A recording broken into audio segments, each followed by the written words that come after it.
In what situations is our spiritual connection with our guide weakened? He says here, our Sultan gives us a criterion. Look, he says, the closer you are to Allah Almighty, the closer you are to me. This is the criterion.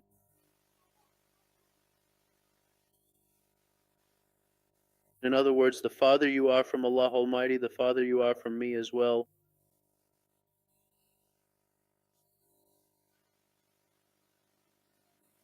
So as the distance between you and Allah Almighty increases, then the spiritual connection with those sultans is therefore severed to that extent. That is to say, but how close have you become? Like this. Do you know how? He says at night. He knows how many times you turn to your right or to your left in your sleep. He knows, you see, who's the one who is close to Allah Almighty.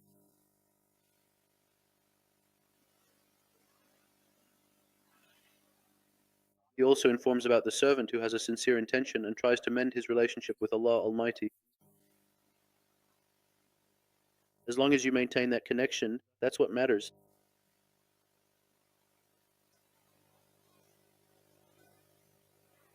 If you make your intention truly and sincerely from the heart and with genuine purpose and build everything upon that with genuine dedication,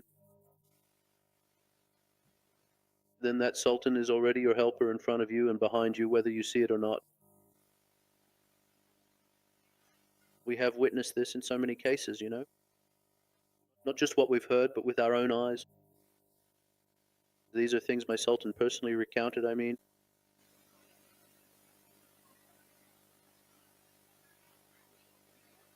For example, just recently a man happened to meet him.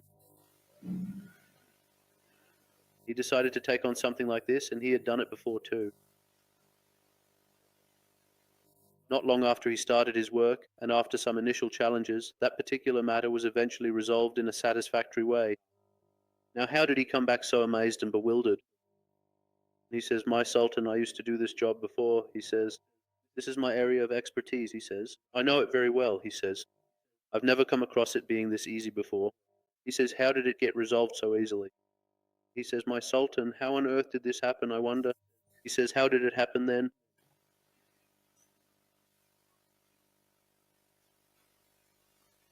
What changed? The man after the previous one is a real master.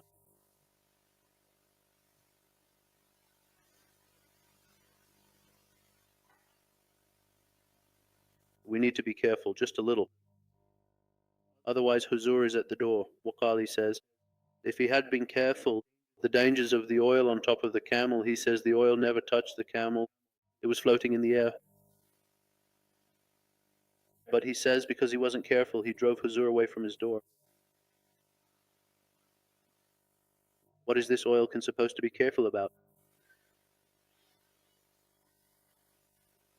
What does it have to do with me, with the camel? So we have to stay alert.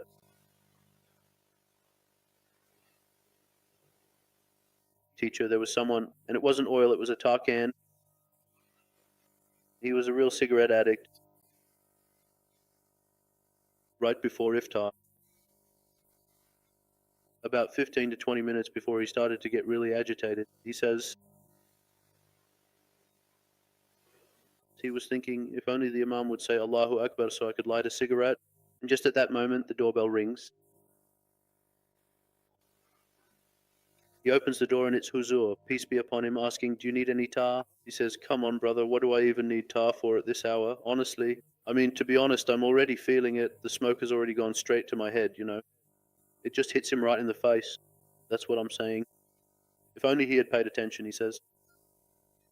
Those tarkans never even touched the camel. They were floating in the air. If only he had invited Hazar in, right? But no, brother, we don't need anything, no tar or anything like that. It's almost time for iftar. Come join us for iftar, right? Just imagine, if he had iftar with such a sultan even once, his whole life would change. That's how we are, you know.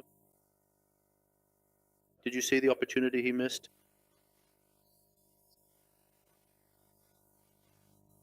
That teacher came across Huzur just once in his life.